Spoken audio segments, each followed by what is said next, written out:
Bom dia, boa tarde, boa noite a todos e a todas. Nós estamos aqui no Evangélicos em Foco, número 10, com Luana Schoenhofen e Peter Lovenberg. Os convidados desse episódio para falar sobre a relação entre espiritualidade e meio ambiente, especificamente espiritualidade evangélica, né, e o impacto da igreja evangélica com relação a essa temática na sociedade brasileira. Quero agradecer imensamente Luana e Peter por aceitarem o convite de conversar conosco, colaborar com o projeto. Sejam bem-vindos. Luana, por favor, poderia se apresentar brevemente para a nossa audiência, né, dizer da sua atuação, da sua formação. Tá. Bom dia, boa tarde ou boa noite. Uma alegria estar aqui nesse podcast, né? Me chamo Luana Schoenhofen, tenho 45 anos, né? Sou natural de São Jerônimo, uma cidade aqui do Rio Grande do Sul. Há 25 anos eu estou residindo em Porto Alegre, né? Sou cristã também há 25 anos. Sou formada em letras, né? Licenciada pelo Unicinos, sou bacharel em teologia e atualmente sou formada em psicologia, né? Atuo nas esferas de governo, né? Trabalhei por 4 anos no governo estadual e estou já no segundo mandato da gestão municipal, né? E atuo diretamente com o prefeito da capital, aqui do Rio Grande do Sul, de Porto Alegre. Eu sou o ponto focal entre o governo e as igrejas, né? Então, atuei na gestão passada, o prefeito se reelegeu e continuo atuando, né? Meu trabalho é um trabalho bem administrativo, né? Mas posso dizer, assim, que eu sou o ponto focal, né? Entre o governo e as igrejas, né? Então, esse é um trabalho, assim, bem estratégico, né? E eu acho que é isso, assim. Estou para servir e para contribuir aqui nesse podcast. Que legal, não, a gente vai querer discutir bastante sobre essa experiência, né? Mas antes, Peter, por favor. Então, olá a todos e a todas, né? Primeiramente, agradecer o convite, João. É uma satisfação poder contribuir, falar um pouquinho, né, da nossa visão, da nossa experiência. Sou cristão de berço, né? Minha família já é cristã, então cresci na igreja. Sou formado em ciências biológicas, fiz toda a trajetória de pós-graduação nessa área. E desde 2010 eu sou professor na UNILA, né, em Foz do Iguaçu. Em 2020, um pouquinho antes aí da pandemia, a gente começou um trabalho de extensão chamado Grupo de Estudo de Ciência e Fé Cristã, que é apoiado aí pela ABC2, para quem não conhece, a Associação Brasileira de Cristãos na Ciência. E aí a gente está conduzindo esse trabalho aí há 5 anos em Foz do Iguaçu, começando devagarinho, né, devagar e sempre, mas trazendo discussões aí sobre a interface, a relação de ciência e fé. A parte, né, de ecologia, preservação, não é o meu objeto de estudo científico, mas sempre me trouxe interesse, né, sempre tive interesse nessa área, então a gente sempre vai dando uma olhadinha nesses temas e espero aí contribuir um pouquinho para a nossa conversa de hoje. Que legal. Não, realmente muito contente de ter vocês aqui. Bom, o mote, né, desse episódio é justamente a recordação de 2 anos das primeiras grandes enchentes no Rio Grande do Sul, né, que depois repetiram por 2 vezes, né, primeiro em setembro de 23, depois novembro de 23 e depois abril, maio de 24. Teve uma em janeiro também. Teve um em janeiro também, né? E, enfim, são eventos históricos que marcaram profundamente a sociedade no Rio Grande do Sul, né? E vão ficar marcados na memória do povo brasileiro, né, por muito tempo. Então, primeiro, assim, o roteiro que eu tinha enviado para vocês não contemplou uma pergunta fundamental. Assim, primeiro, escutar a Luana do que ela viu, entende? Porque eu não estava lá, e muita gente que vai escutar esse podcast não esteve lá. Viu imagens, né, pela TV e tal, alguma coisa nesse sentido. Mas você viu, né, lá? Você viu muita coisa. Então, se você puder compartilhar conosco um pouco dessa experiência, para a gente começar por aí. Primeiramente, o prédio da Prefeitura Municipal fica no centro histórico, né? E fica de frente aos portões do cais, né? Onde tem um nivelamento todo de medição das águas, né? A água ia subindo, então eu acho que a primeira cena assim mais marcante que eu tenho na minha memória, assim, hoje lendo um pouco do material e tentando reviver um pouco isso, né? É só fazendo um parênteses aqui, eu sou especialista em luto também.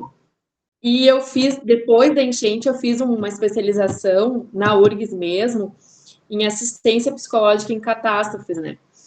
Mas foi pós isso, né? Então, antes disso, eu ficava vendo, porque o prédio da prefeitura tem 18 andares, então no 17º andar, eu via tudo que a população não via, a gente ficava medindo visualmente, assim, a água subindo, né?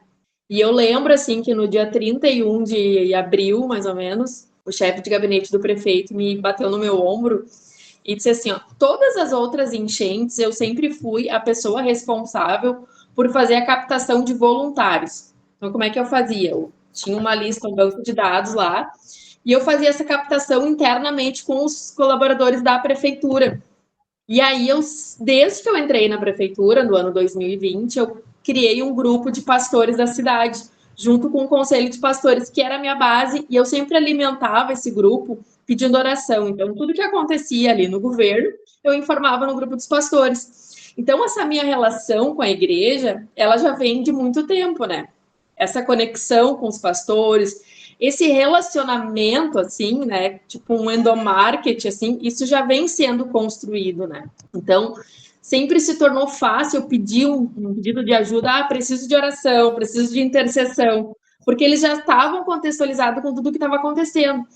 Então, na enchente de setembro, eu já pedi ajuda à igreja com voluntários. Então, preciso de ajuda. Quantos voluntários? 30, 40, 50. Então, preciso de cesta básica. Então, a igreja sempre levantou as mãos naquilo que a esfera pública não consegue fazer, né? A igreja estendendo as mãos, né? E aí, quando chegou no dia 31, eu já tinha uma base ali, uma planilha de Excel, para o dia 31, para o dia 1º de maio, para o dia 2 de maio, até o dia 10 de maio, eu já tinha uns 300 voluntários. Só que eu jamais pensei que a gente precisaria de um banco de dados de 12 mil voluntários, porque nós tivemos 125 abrigos, né? E aí, nesse dia 31 de abril, foi quando eu olhei pela janela e orei a Deus, falei, nossa, a gente não vai conseguir, a gente não vai resistir, né? A gente vai ter que passar por isso mesmo, porque tu olhava assim, a água estava subindo e a gente ficava controlando o site o tempo todo, sabe? Era nível guaíba.com, alguma coisa assim. Então, tu olhava humanamente, tu já sabia que não tinha mais o que fazer, a prefeitura não tinha mais o que fazer, né? E aí, quando chegou no dia 2 de maio, eu também tive que deixar a minha casa, porque eu moro no centro histórico, né? Também na minha casa não foi alagada, mas eu fiquei sem água, sem luz, não tinha mais, quem morava ali não tinha como ficar nessas casas, né? Então eu também tive que deixar a minha casa, né? Pegar eu brinco assim, eu tinha uma calça e um par de botas que eu usei o tempo todo em 22 dias, porque não deu tempo de entrar no prédio para tirar mais roupa, entendeu? Então, eu não tive tempo de viver o meu luto de ter deixado a minha casa, porque eu tinha que trabalhar, né? E aí, assim, ó, tudo se tornou foi muito rápido a estrutura que nós construímos de um arsenal de guerra, entende? A gente montou uma equipe muito rápida, mas uma equipe de uma empresa, assim, de uma multinacional. A gente tinha, por exemplo, almoxarifado, entende? A gente tinha alguém que era só responsável pelos carros. E todo o prédio da prefeitura também, todos os prédios também estavam alagados, né? E a água subindo, né? Então começa aí a história, né? A gente percebe que a gente não vai dar conta, e nesse momento eu já faço a conexão com a igreja. Olha, vamos precisar de ajuda. Então as igrejas que não foram alagadas se tornaram já abrigos imediatamente, entendeu? Era muito, assim, ó, eu não precisava fazer movimentação. Eu recebia ligação de pastores dizendo, Luana, é o seguinte, eu vou abrir um abrigo, como que eu faço? Eu te consigo tudo. Então eu era responsável por montar o abrigo, capacitar com colchões, com comida, com fogão e com voluntários, entendeu? Então isso foi muito rápido devido a esse relacionamento lá atrás. Então é uma coisa que foi plantada, né? Não sei se me fiz entender assim do Sim, sim, início. sim, sim, sim. Não, inclusive, uma pessoa comentou comigo, uma pessoa aí de Porto Alegre comentou comigo que as próprias autoridades públicas pediram auxílio às igrejas para também coordenar a questão das doações, Isso, porque era o centro de distribuição. havia um temor de que as doações recebidas fossem de alguma maneira extraviadas ou mal encaminhadas, enfim, fossem mal geridas. Né? E você poderia comentar um pouco também sobre... Isso foi muito legal, assim, também, porque o Conselho de Pastores, o que que aconteceu? Quando a gente montou essas equipes, tal, toda, assim, a estruturação, por exemplo, a gente tinha os locais que a gente recebia, tirava as pessoas da água, essas pessoas passavam pelo centro de triagem e depois essas pessoas iam ser encaminhadas para os abrigos, né? Então, assim, as igrejas, assim, ao todo aqui de Porto Alegre, não tem um número, mas de 50 a 100 igrejas foram envolvidas nesse mover aí, em toda essa ajuda para a prefeitura. E as igrejas que foram, por exemplo, a Montserrat foi uma igreja que foi alagada e ela não tinha capacidade de se tornar abrigo. O que a igreja fez? A igreja se tornou um centro de distribuição num prédio que um irmão doou. E aí a igreja ficava recebendo doações de Curitiba, de Florianópolis, e a igreja, Montserrat, abastecia outra igreja, por exemplo, Lagoinha, que era abrigo, entende?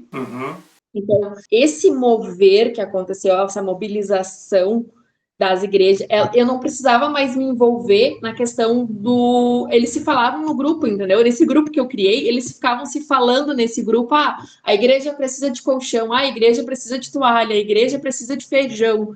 Então, eles conseguiram uma conexão que não havia, entendeu? Porque a gente tem uma falácia que a Igreja do Sul é muito separada. E no primeiro ano de gestão, quando eu chamava uma convocação, precisamos de oração, ou precisamos que venham aqui na prefeitura orar, porque o prefeito, ele é aberto a isso, entendeu? O coração dele, ele entende que a esfera pública não consegue fazer sozinho aquilo que a igreja consegue dar suporte. E aí, depois de tudo isso, tu percebe, assim, a união das igrejas, né? Por exemplo, assim, não precisava ninguém se meter. A tua igreja, João, tá precisando de, sei lá, 100 quilos de galinha, enfim, precisa de carne, precisa de arroz, entendeu? A igreja do Peter já ia te ajudar, entendeu? Vocês já faziam conexão uma com as outras. E a igreja tinha, o conselho de pastores, tinha um controle disso, entende?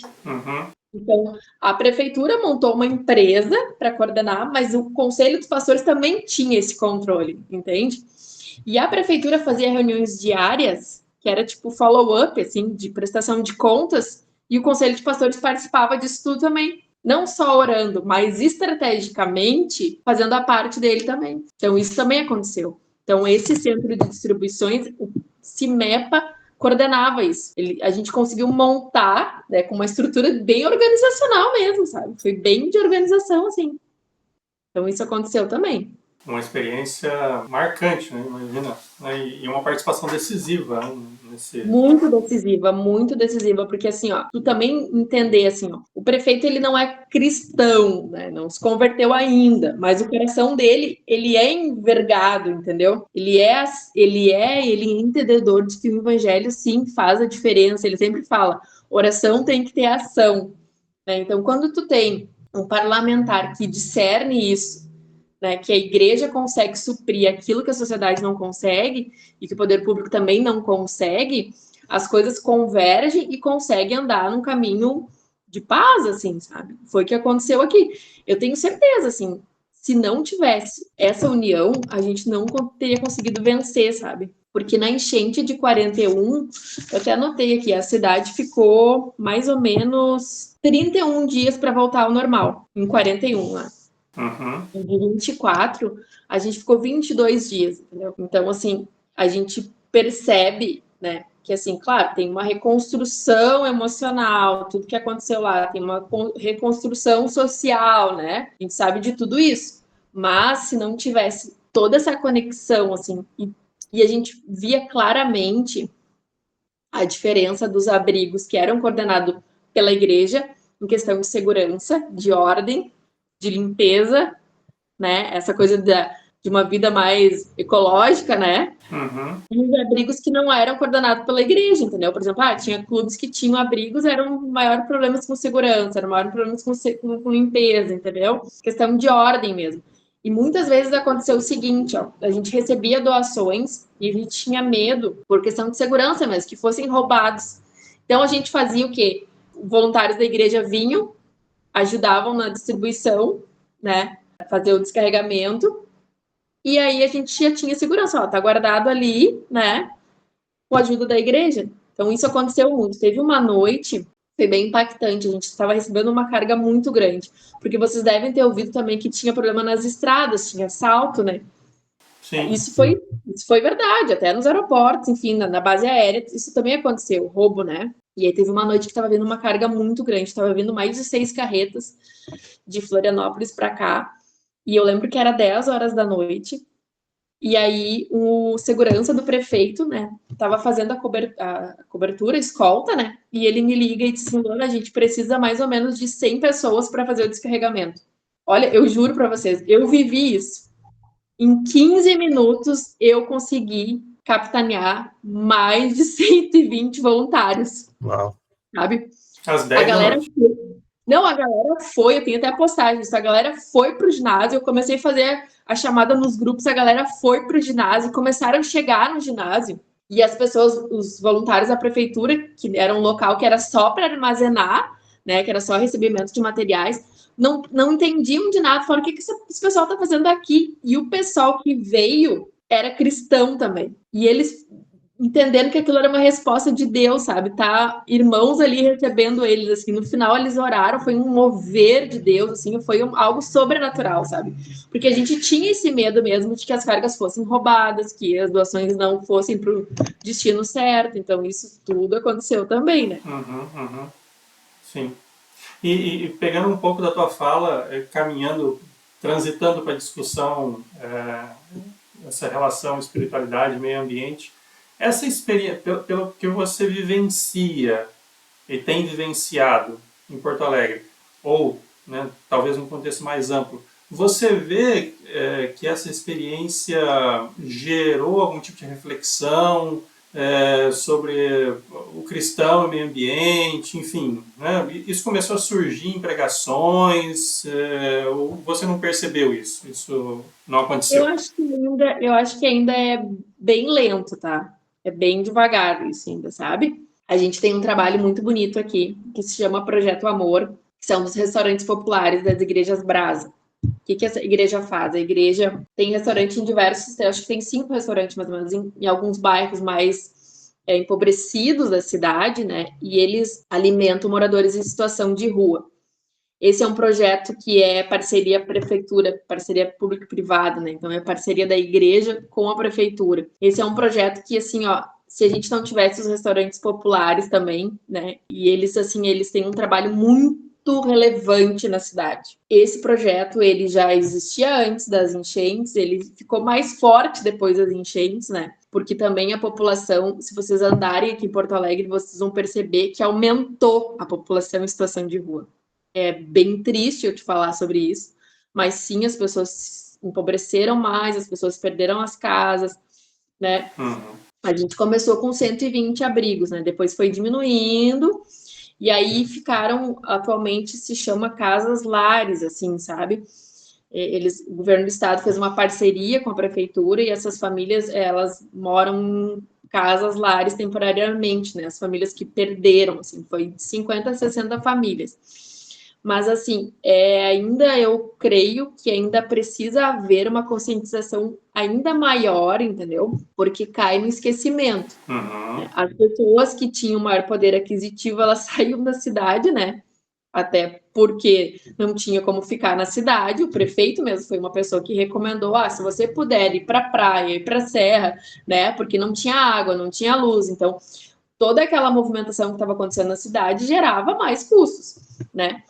Então, quem não viveu isso, né, quem não se envolveu com isso, talvez não tenha tido uma conscientização maior, assim. Mas, por exemplo, quando eu fiz esse curso de especialização em catástrofe ali na URGS, eu convivi com pessoas do interior, por exemplo, Estrela, Lajeado, que foram muito mais afetados, entendeu? E aí essas pessoas, assim, elas contavam experiências que eu não tinha vivido aqui, entendeu? Porque o que aconteceu? Eu fiz um mapeamento, né? Por exemplo, vinha pastores de todo lugar do Brasil, eu recebia esses pastores e eu levava eles no ponto onde as pessoas eram retiradas da água, que eu contei para vocês, que era lá na Orla, que era num outro lugar, que era na Souza Reis. A experiência de estar ali, que era um local de lazer, se tornou um sussurro, um grito de morte, porque quando aquela pessoa saía da água, ela dava um grito, assim, porque ela saía sem casa, ela saía sem familiar, entendeu? Ela saía sem nada, sem identidade, ela saía totalmente abalada, né? Então, quem ia até lá, tu saía com outra reflexão, né?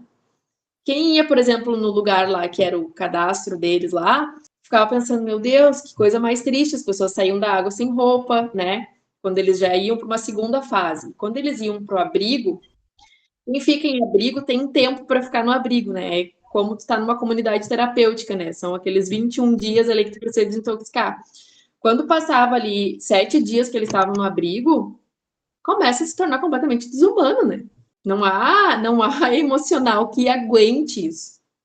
Tu via no rosto das pessoas. Como eu ia muito nos abrigos, eu fazia uma ronda todos os dias. E eu olhava para aquelas pessoas, assim, mães que acabaram de parir os filhos, estavam ali, sabe, amamentando as crianças num chão, num colchão, num cimento, entendeu?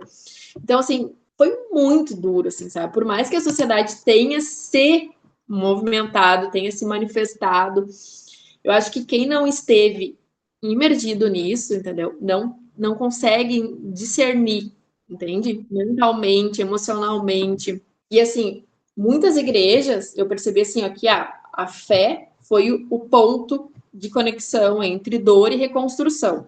E sim, houve pregações sobre isso, mas eu acho que acaba caindo numa zona de esquecimento, entende? Porque a gente, por exemplo, agora já passou um ano, entendeu? Pouco se fala disso. Sabe como vai se falar disso? Quando tá uma semana inteira de chuva, as pessoas dizem, um gatilho ouvir o barulho da chuva que não é mais prazeroso, que é angustiante.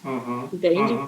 Sim. Mas, assim, olhando como psicólogo, assim, eu vejo, assim, que esse tempo de crise que a gente viveu caiu numa zona de esquecimento, sim. Porque, tipo, hoje em dia, assim, é só quem viveu aquilo mesmo, entendeu? Sim. Uma pena, né? Uma pena porque...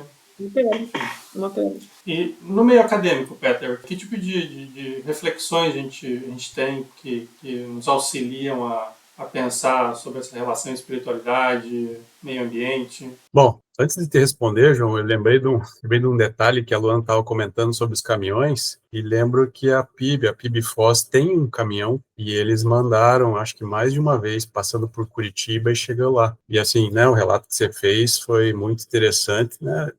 Realmente não tinha nem ideia, e nem vou ter ideia da magnitude que foi a situação. Voltando à pergunta, João, na academia, o assunto ele existe, tá? E os debates, né, como é num campo mais ético, eles acabam caindo nessa questão mais filosófica também, né? Então, assim, a decisão de pensar o meio ambiente ou proteger a natureza, né, é uma decisão ética. A gente não consegue fazer experimentos que mostram isso, né? A gente sabe o que acontece quando tira uma mata ciliar de um rio, ou quando o regime de chuvas, né, já que a gente está falando das chuvas lá, o regime de chuvas muda por conta de algum fenômeno maior climático, né, como El Niño, Laninha, enfim. Isso aí já é relativamente estabelecido. As discussões, então, como eu falei, elas são mais filosóficas no sentido de algumas linhas trazem uma biofilia, né, ou seja, a ideia de que o ser humano tem por natureza uma afinidade pela biodiversidade, pela natureza, né? E do âmbito mais cristão, né, tem aparecido mais aí a discussão sobre uma talvez chamada ecoteologia, né, que traz aí essa relação do cristão ou da teologia com o meio ambiente, né, ou com as mudanças climáticas, ou com catástrofes. As catástrofes são mais que chamam mais atenção, né? Mas de modo geral, né, os debates são são nessa pegada, assim, não é mais do ponto de vista ético. E eu acredito o seguinte, o cristão, ele tem muito, né, a contribuir para o meio ambiente, né? Mas, assim, não é um debate científico, acadêmico muito amplo. Na minha experiência, o que eu vejo são, assim, grupos que estão discutindo mais sobre isso. Inclusive, na ABC2, a gente tem um grupo de estudo sobre isso e é mais localizado, né? Mas é claro que o nosso objetivo, né, na associação é levar essas contribuições, esse conhecimento, essa discussão para a igreja, principalmente, né? Então, a gente tem esse objetivo de juntar ou relacionar aí esse conhecimento com a igreja. Com a prática de fé, né? A experiência de fé, né? Exato. Do ponto de vista cristão, né, a gente tem a criação. Então, a criação, lá em Gênesis, é uma coisa boa. Então, esse é o ponto de partida. Né? Se a gente for comparar com outras cosmogonias, ou seja, com outras ideias de surgimento do universo, algumas religiões ou visões tratam como a criação como uma coisa destrutiva ou alguma modificação de uma matéria pré-existente, né? E algumas com conotação de que aquilo não era tão bom. E a visão judaico-cristã, principalmente, né? Ela traz essa visão de que a natureza ou a criação, ela essencialmente é boa. Então, através do relato de Gênesis, a gente acredita que a criação ela é ordenada, ela tem uma estruturação lógica, né? Lógica não seria talvez a palavra, mas seria a estruturação do logos, a estruturação do verbo, né? E já de início, né, em Gênesis, né, Deus manda que Adão conserve o jardim, né? Então a gente tem um mandato cultural nesse sentido de guardar a natureza, né? Eu até brinco nas aulas que a primeira profissão, né? Qual foi a primeira profissão do mundo? Jardineiro, né? Jardineiro e taxonomista, que é pôr o nome nas plantas e nos animais. Verdade. Taxonomia na biologia, a gente coloca nome, né, nas coisas, e lá no jardim Deus já ordenou que Adão colocasse nome nas coisas. Então, desse ponto de vista, de saída, né, o cristianismo já tem essa visão de que, né, primeiro, a criação é boa, a criação vem de Deus, né? Portanto, cabe a nós cuidar dela o melhor possível. Não, e essa discussão filosófica que você mencionou, da modernidade para cá tem uma marca muito forte nessa separação, né, humanidade e natureza, e numa postura de domínio mesmo. Então, isso, claro, pode ser relacionado a todo um desenvolvimento civilizatório baseado na transformação de recursos naturais em mercadoria, né? E no incremento do comércio para isso.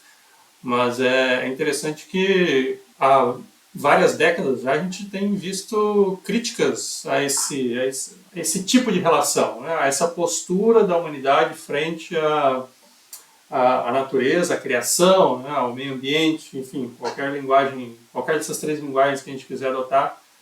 E isso é muito interessante, tendo em vista que nós estamos aí sei lá, 30 dias, talvez, um pouco mais, da COP30, né? Que é um encontro, assim, de escala mundial, né? Justamente sobre esse cuidado, né? O olhar para o meio ambiente, né? É claro que a gente tem um ponto desfavorável, né, que é a noética do pecado, ou seja, na queda, né, a gente perdeu essa, digamos, sensibilidade de reconhecer algumas coisas, e aí a gente acaba tendo essa visão utilitarista, né, consumir as questões. Então a gente tem, provavelmente, uma natureza que leva, né, a gente tender a fazer coisas que não são tão boas para a natureza, né? E é por isso que o cristianismo ainda tem mais relevância, né, de trazer exatamente essa visão do pecado, a visão limitada que a gente tem, lembrar, né, eu não queria falar tanto, nem se falou de termos teológicos aí, talvez, mas não estou conseguindo, mas lembrar que somos imagem e semelhança de Deus, né? E buscar superar, né, essa dificuldade de visualizar a criação. Eu gosto muito de uma metáfora, né, que foi usado lá pelos pais da igreja, que é a metáfora dos 2 livros, né? A gente usa muito isso em Ciência e Fé, porque a gente tem o livro das escrituras, ou seja, a revelação especial, e a gente tem o livro da natureza, digamos assim, que é a criação. E uma das perguntas interessantes é o que olhando a criação, a gente pode conhecer de Deus. Uhum. Mas, no fundo, né, a ciência ela vai buscar entender esse livro da natureza, né? E essa metáfora a gente sempre usa, eu costumo usar, para mostrar para as pessoas, né, que existe um paralelo entre a realidade, a natureza, que a gente tem no nosso dia a dia, e a criação, a escritura, né? Porque uma das possibilidades é que existe um distanciamento muito grande. Uhum. Ou até mesmo o cristão não veja a criação como obra direta de Deus, ou obra, claro, no fundo ele entende, mas não como uma coisa a ser apreciado, uma coisa a ser cuidada, uma coisa para ser vista a beleza, enfim, cultivado, né? Mas no fundo o autor dos 2 livros é o mesmo, e portanto a gente teria que ter esse cuidado, né? Uhum. E o conceito de ecoteologia seria uma ponte entre esses 2 livros, talvez? Bom, eu tenho um pouco de aversão quando põe eco na frente, né? Eu também. Porque a gente sabe o que é ecologia, né? Então fala ecotrilha ou eco, enfim. Então a ecologia é uma ciência que estuda a relação entre dos organismos entre si, dos organismos com o meio, né? E aí quando a gente coloca a teologia, seria essa ideia de estudar essas relações do ponto de vista, né, talvez teológico, né? Mas é um termo da moda, um termo que descreve aí a preocupação. Acho que na ausência de melhor termo, tá ok. Uhum. Mas, no fundo, né, eu acho que é um assunto que deveria, ele já permeia, assim, né, o cristianismo de alguma forma. Uhum. Mas, tem esse termo. E tem movimentos aí. Claro, quando a gente tem um termo que descreve essa situação, a gente acaba tendo, né, desdobramentos e movimentos que vão favorecer ele, enfim, vão falar mais sobre ele. Inclusive, na ABC2, no site lá da associação, tem uma aba só sobre isso, né? Só sobre ecoteologia. Então, acaba chamando atenção. Uhum. Mas não sei se seria exatamente essa interface dos 2 livros, seria uma área do conhecimento, talvez mais da teologia do que da ecologia, talvez da ética ou da filosofia da ciência, que busca juntar essas questões ambientais com a prática da fé, né? Uhum. Uhum. Também com a visão, né? Com a visão cristã da criação. Sim. E falando em prática, assim, gostaria de escutar vocês dois. Que tipo de iniciativas práticas a gente poderia mencionar, seria possível mencionar, que nasceram a partir dessa reflexão cristã sobre um cuidado com a natureza, a importância desse cuidado? Vocês conheceriam algo nesse sentido? O que eu percebi? Eu percebi uma ausência, isso que o Peter falou, uma ausência de uma reflexão mais estruturada, né? Que é uma mudança de cultura, né? Uhum. Eu acho que hoje em dia a gente precisa pensar em ações humanas sobre o meio ambiente. Sim. Trazer isso para dentro, né, da eclesia ali, né? Uma maior conscientização, assim, né? Eu percebo, assim, que houve um despertamento, né? Um cuidado maior. E o lindo de tudo isso, assim, é perceber, assim, ó, as mãos da igreja servindo o próximo, né?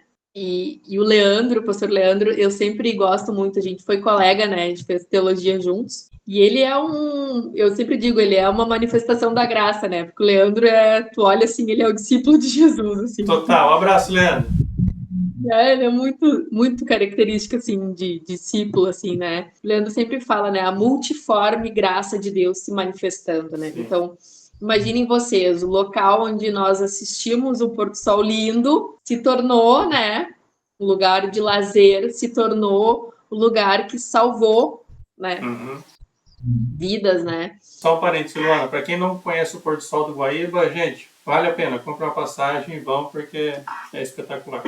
Desculpa, não podia perder essa. Não, e o que é mais interessante é que Guimarães Rosa tem uma frase que diz assim, ó, tudo é muito feliz perto de muitas águas. E a cidade, a remodernização da cidade é a cidade se voltando para o rio, né? Então, as últimas gestões continuaram o que a gestão anterior estava fazendo, né? Que era fazer a cidade olhando para o rio. Então, tem toda uma orla, tem todo um cais embarcadeiro, tem toda uma redemodernização. A cidade ficou moderna, né? A cidade ficou de volta para o rio. Então, as pessoas conseguiram sentir prazer de novo, né? Numa coisa que era mato, uma coisa que era tipo pedra, que ninguém fazia uso daquilo ali. Então, tem uma orla para caminhar, que está disponível a toda a sociedade, né? Tu tem esportes que tu pode fazer. Eles construíram um pontal, onde era um pontal de estaleiro, né? Então, assim, o que eu percebo, tá? É agente de transformação dentro da igreja social e ecológica. Eu acho que esse que é o despertamento que nós precisamos fazer, né? Da igreja olhar para aquele lugar e aquele lugar ser um lugar, né, de evangelismo, de intenção de implantação do reino de Deus.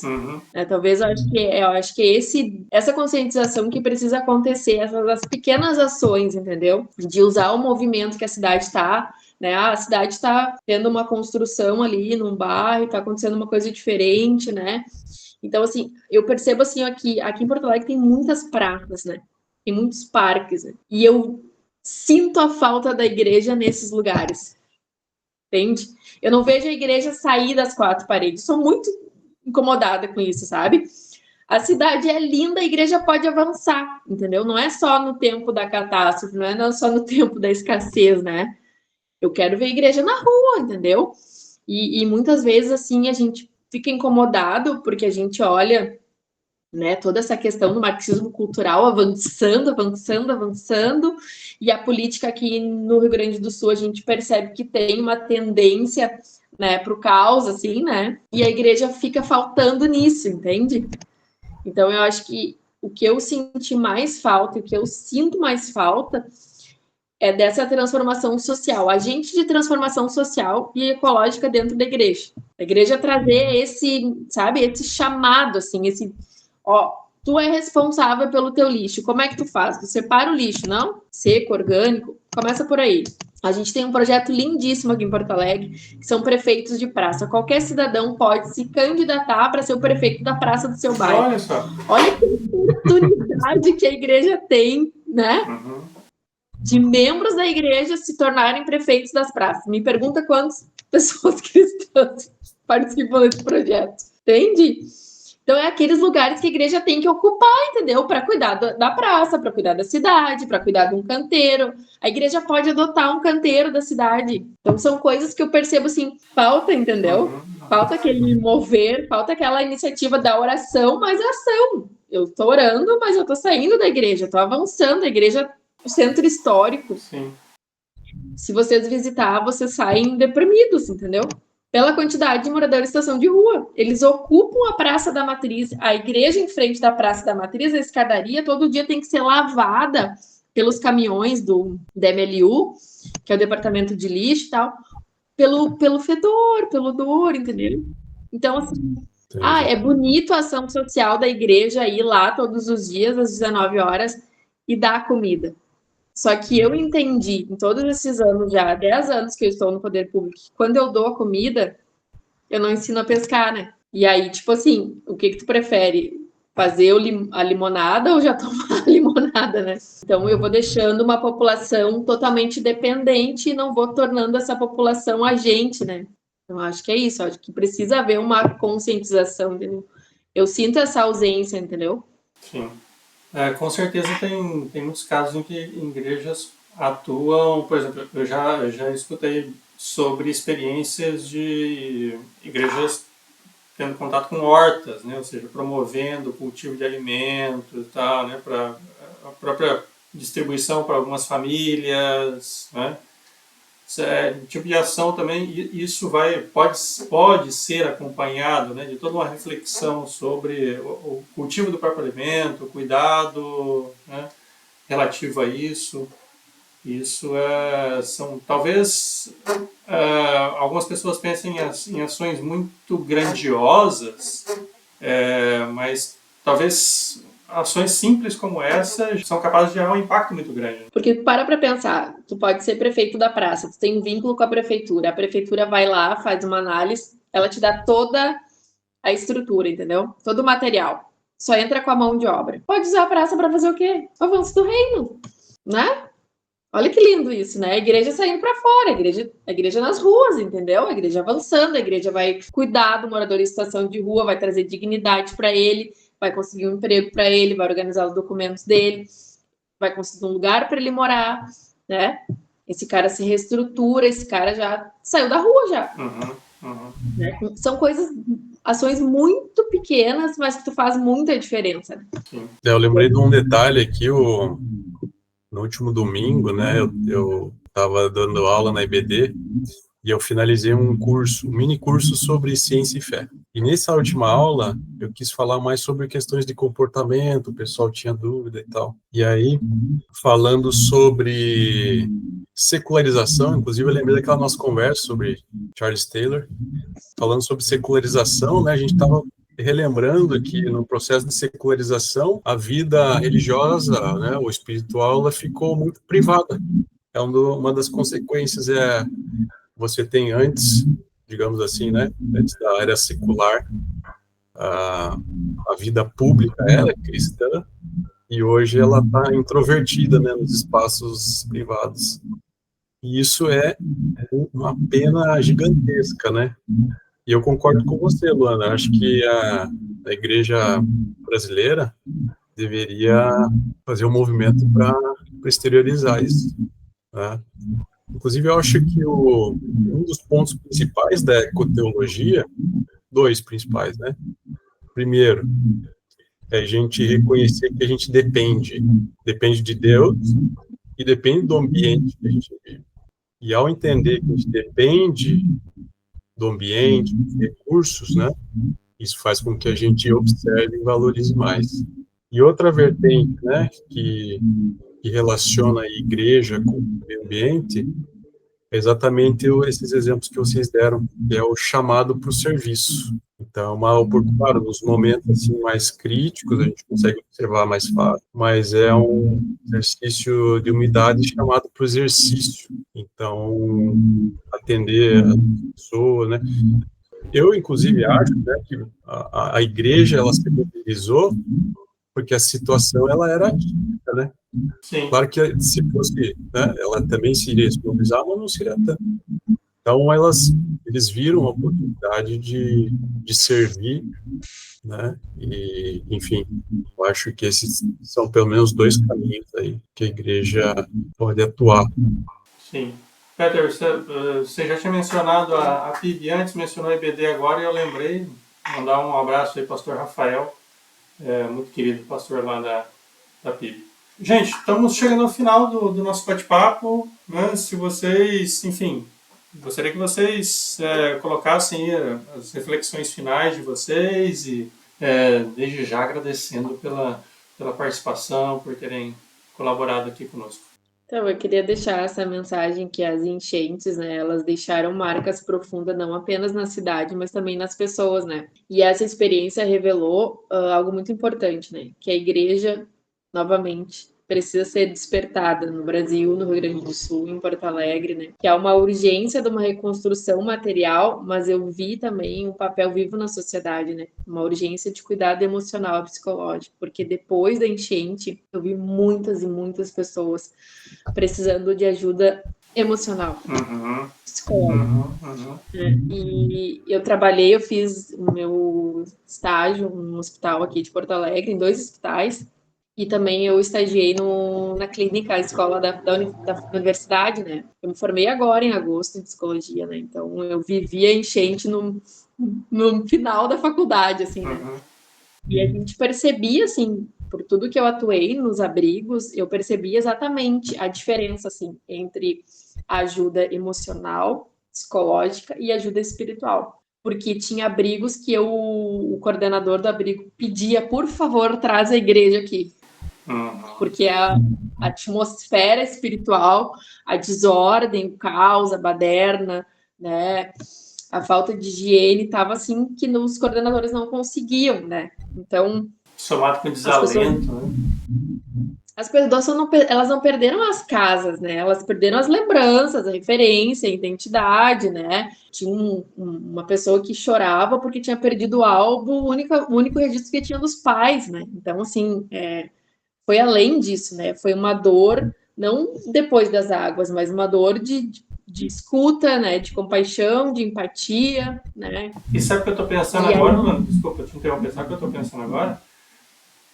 As enchentes ocorreram num período muito breve posterior à pandemia. Então, o Rio Grande do Sul, né, são traumas que se somaram. Estou pensando nisso agora, né? Mas provavelmente são traumas que se somaram e potencializou as consequências, né? Exatamente isso, porque a gente já viveu um luto coletivo, né? Agora pela área da psicologia, a gente já vivia aquele luto, né? A gente estava saindo da fase do luto ali de 2, 3 anos, enfim, e encontra de novo, né? Então, assim, a igreja tem um papel fundamental numa manifestação de um instrumento de restauração em tudo isso, né? Emocional, espiritual e humano. Não tem como tu não ver, assim, quando tu une ação com oração, com fé, com serviço, tudo isso conectado são pontes entre trazer o sofrimento e a esperança junto, né? Então, assim, essa tragédia toda que a gente viveu, ela despertou uma nova forma de o poder público ver a igreja, né? Porque as pessoas, eu lembro assim, ó, o prefeito tem um apelido que ele sempre colocou em mim, porque ele me conheceu numa enchente. Olha que interessante. Eu trabalhava na faculdade do IPA, né, que é uma faculdade cristã, que existia, não tem mais aqui em Porto Alegre, e tinha tido uma enchente também no ano de 2013, e a gente trabalhou nessa enchente. Então, ele era vice-prefeito, então ele me conheceu ali, né? Então, ele me conheceu ali com... Ele disse, a pastora, né? Ele sempre falava pastora. E ele usa esse apelido até hoje, né? Ele fala para todo mundo, porque eu tenho uma pastora aqui do meu lado e tal. Então, assim, a igreja foi vista com outros olhos, entendeu? Sim. Porque, além de tudo isso, a gente conseguiu estabelecer uma casa de oração mesmo dentro da prefeitura. Então, tinha irmãs do Ministério Lídias que elas iam semanalmente orar quando a gente voltou, né, para o prédio. Essas irmãs, a gente saiu de tudo isso da enchente, né? O próprio prefeito perdeu a casa dele foi alagada, ele ficou num hotel. E assim, ó, a estrutura emocional desse homem era completamente assim, ó, ele foi um servo de Deus, assim, ó, não vou olhar para minha vida, sabe? Renuncia, submeto e vou viver o meu chamado. Foi exatamente isso que ele fez. Sabe? Ele não conseguiu ter tempo de olhar para a casa dele que estava sendo alagada, do carro que estava sendo perdido. Eles perderam toda uma história, assim, roupas, móveis, eles perderam tudo. A família do prefeito perdeu tudo. E ele não podia ir para a mídia dizer que ele tinha perdido tudo, porque as pessoas queriam que ele acabasse com a enchente, né? Então, assim, ele foi um grande exemplo, assim, que eu vi, assim, de serviço, sabe? De não olhar para a minha dor, né? De sair do meu egoísmo, sair do meu eu, né? E olhar para o nós, assim, né? Que nem oração, né? Pai nosso, né? Então, eu vi esse movimento acontecendo aí, né? E a igreja foi presente, atuante, sensível, comprometida, com cuidado integral, assim, da vida, né? Do corpo, da alma e da cidade. Então, assim, eu sou muito grata, porque sempre quando eu precisei, assim, a igreja esteve, sabe, para orar pela minha vida. Teve momentos também que eu também não, eu estava fora da minha casa também, né? Estava na casa de uma pessoa que me abrigou. Teve momentos que eu não dormia, eu dormia 2, 3 horas por noite. Meu telefone tocava a noite inteira, porque quando eles tiravam as pessoas das águas, eu também tinha que mobilizar os ônibus para mandar para os abrigos. E às vezes o serviço falhava no meio de tudo isso, alguma coisa dava errada, né? Então, tudo ficava com aquela tensão, porque eu sempre pensava assim, ó, é mais uma vida, a gente não pode perder nenhuma vida. E tinha um trauma pessoal e coletivo, que a grande maioria das pessoas que tiravam as outras das águas, elas não conseguiam voltar no outro dia para tirar as pessoas. Tamanho envolvimento emocional. Então, tinha toda essa captação de voluntários também no dia a dia, né? Então, a igreja foi, assim, ó, muito relevante na cidade. Assim. A cidade viu a igreja com outros olhos, entendeu? Então, isso é uma gratidão, assim. A igreja se movimentou. Uhum. A igreja agiu, sabe? Ela saiu para as ruas, ela acolheu o cansado, sabe? Então, há muito o que fazer ainda. É óbvio que sim, mas assim, a igreja, tu percebia assim até a conexão dos pastores, sabe? Isso foi muito lindo assim mesmo, sabe? Tu percebe assim que é um agir do sobrenatural, entendeu? Pessoas até que não se davam, congregações que não se falavam, sabe? Então, o conselho dos pastores aqui, eles se uniram de uma forma assim, ó, que foi muito sobrenatural. Então, assim, eu consegui perceber que se não fosse a ajuda da igreja, entendeu? Até quando começou a fechar os abrigos, tinha todo um envolvimento em tudo isso. Porque não era só essa questão, não era só o poder público envolvido. Por exemplo, a gente passou por várias vistorias do Ministério Público, entendeu? Uhum. Porque, tipo, se o abrigo não tivesse com um banheiro em ordem, que não tivesse com uma cozinha adequada, eles fechavam, entendeu? A gente passou, então, por tudo isso, sabe? Então, assim, não era uma coisa assim, não, foi, sabe, 120 abrigos. Não. E tinha os abrigos clandestinos, entendeu? Então, assim, a igreja foi, assim, a grande protagonista de tudo isso, assim, sabe? Que legal. Acho que era isso, assim. Foi bem legal, muito obrigada. Espero ter contribuído, né? E acho que é uma reconstrução, né? Eu quero sempre ficar com essa frase, né, de Guimarães Rosa, que tudo é muito feliz perto de muitas águas. Realmente, sabe? Eu pude testemunhar, porque nos primeiros dias, quando eu voltei à orla, eu não consegui ficar, assim, eu chorei, assim, porque eu ouvia ainda como se eu fechasse os olhos, eu ainda ouvia aqueles gritos, assim, era angustiante. Teve uma vez que a gente foi caminhar e começou uma chuva, e minha casa era muito próxima da orla. Eu precisei chamar um Uber, porque parecia que ia chover e ia inundar tudo, e eu precisava voltar para casa. Uhum. Então, foi um trabalho também, um dia de cada vez, de retomar o amor, de olhar para a natureza, né? Para a criação e dizer, Deus, obrigada por esse lugar, obrigada por poder ver a tua manifestação do sol, né, brilhando nas águas de novo, sabe? Então, assim, foi bem interessante de eu ter feito esse curso depois de catástrofe, porque eu pude retomar esses momentos, né, de dizer assim, olha, eu tenho ainda a alegria de ir para a orla orar, né? Sim. Não foi um castigo de Deus, não. A gente sofreu uma ação da natureza, né? Mas a gente está pronto a reconstruir. Então, eu acho que é isso, assim, sabe? Eu acho que a cada dia a cidade está se reconstruindo, né? Porque tu caminhava nas ruas, tu sentia o cheiro também. Sim. Tinha uma outra coisa que eu não falei para vocês, mas era o barulho dos compressores, sabe? De luz, sabe? Os lugares que não tinha luz de poder público.